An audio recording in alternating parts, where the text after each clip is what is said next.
In the last video, I mentioned a recurring theme with my Kerbal Space Program experience has been my consistency in creating new obstacles for myself as I slowly progress my way to becoming less inept at orbital mechanics and math that requires me to count any higher than 8 or 12 at a time.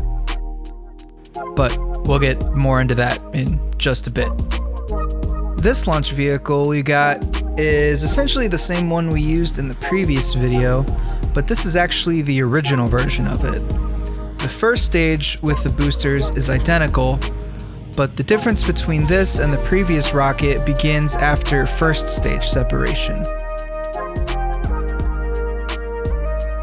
Where the last rocket had a second stage that did most of the heavy lifting getting to and around the moon, this rocket has that divided into 2 separate stages, so that the bottom half still gets us to the moon and possibly on a descent, and then that top part where it flares out is actually the lander.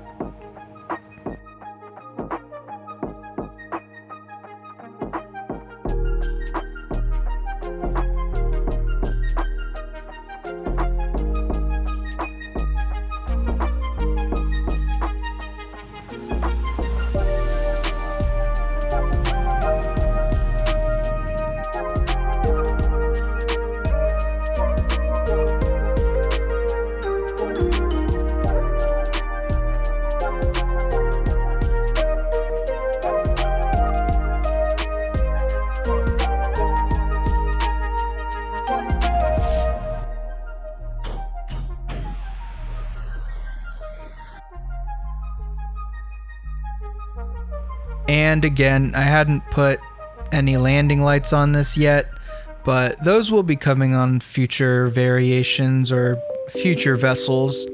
So maybe I'll try a night landing one of these days, if I can maybe get a dedicated landing zone set up near the base or something.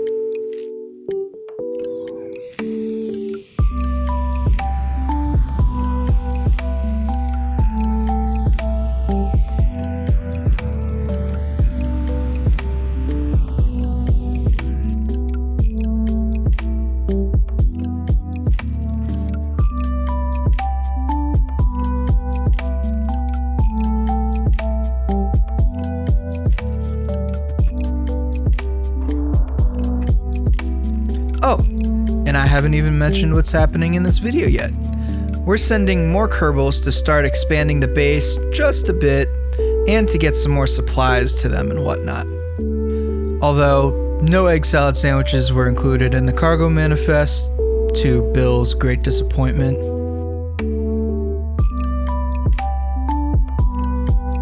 But Jeb is finally back in a regulation uniform, so he was cleared to head back with this mission. So this guy is meant to be sort of the temporary living space for the moon Kerbals. The other one that's already on the ground is just 2 science pods with that refiner unit in the middle, and they were starting to complain that the science pod floor wasn't the most comfortable to sleep on. So hopefully this thing having some beds will help cut out all that whining.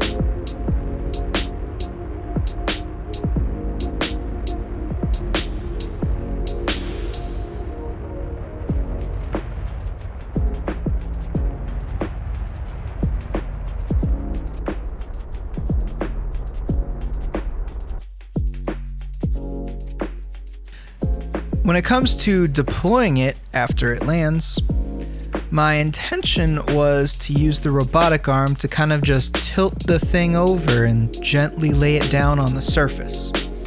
But again, being the noob that I am, I couldn't figure out how to actually get it to work with the struts still holding it. So I kind of had to do this really sketchy tip over with the engines underneath. Hope the reaction wheels would point it in the right direction, and then the landing legs would be able to handle the stress enough to survive this maneuver. And once it was safely on the ground, I started my way towards the base. Thankfully, it wasn't too far of a drive because I'd somehow landed way closer than I did in the previous video.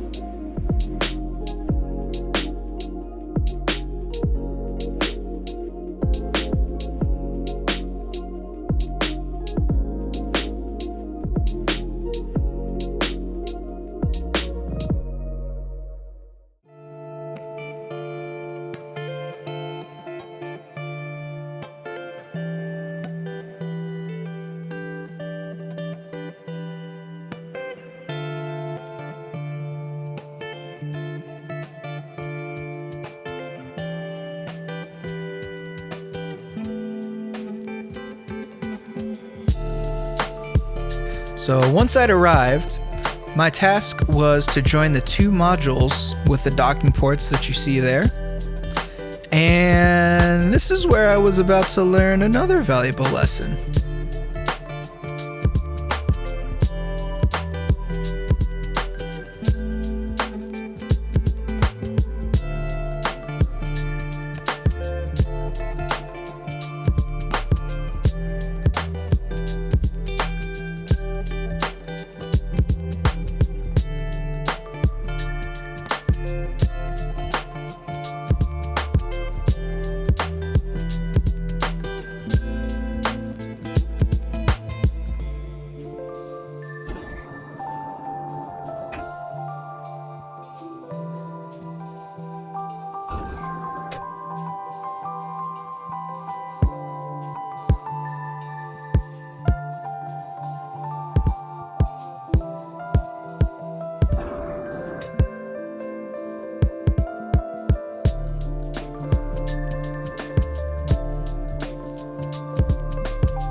For the visually astute and performatively competent at this game, you will have noticed by now that those docking ports are actually installed backwards and will not join with each other. At first I thought it was just an issue of not having them within the buffer zone where they'll automatically attach, but after a while I actually gave up and parked the module parallel with the first one. Did some testing with another set of these back on Kerbal, and that was how I finally figured out that I was going to end up needing to use the EVA construction mode to try and flip those docking ports around.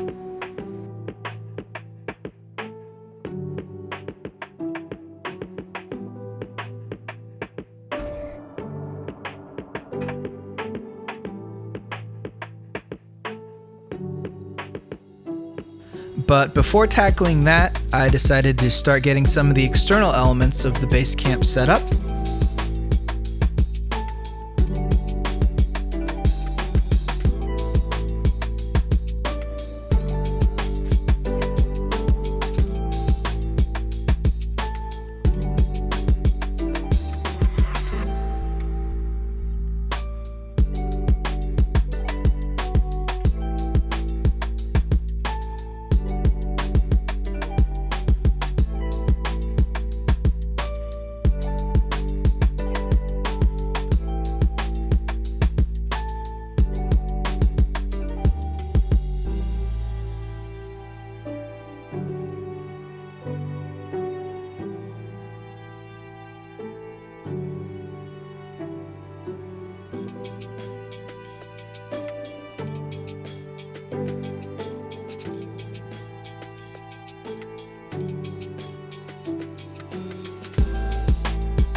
For some reason, this light decided it wanted to be a real pain in the butt to get it to stand up.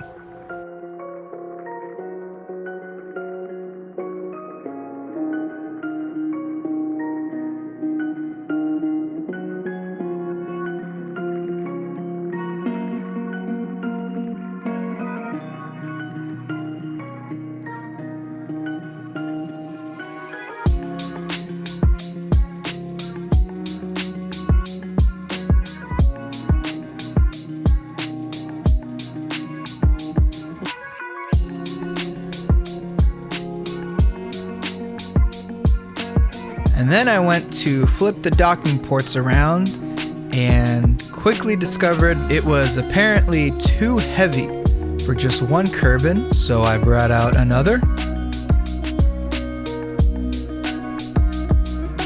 Until I finally brought out my last engineer, and I still couldn't place the dang thing on. So I took another L and settled to solve this problem in the next mission, which is to just send every engineer I have to flip these dang docking ports around. And as this video concludes, I'd like to say once again, do all the things that are asked for when shilling for interactions. And I hope you have a good 2. Because everyone only ever wants you to have a good 1, so I want you to have a good 2 or 3.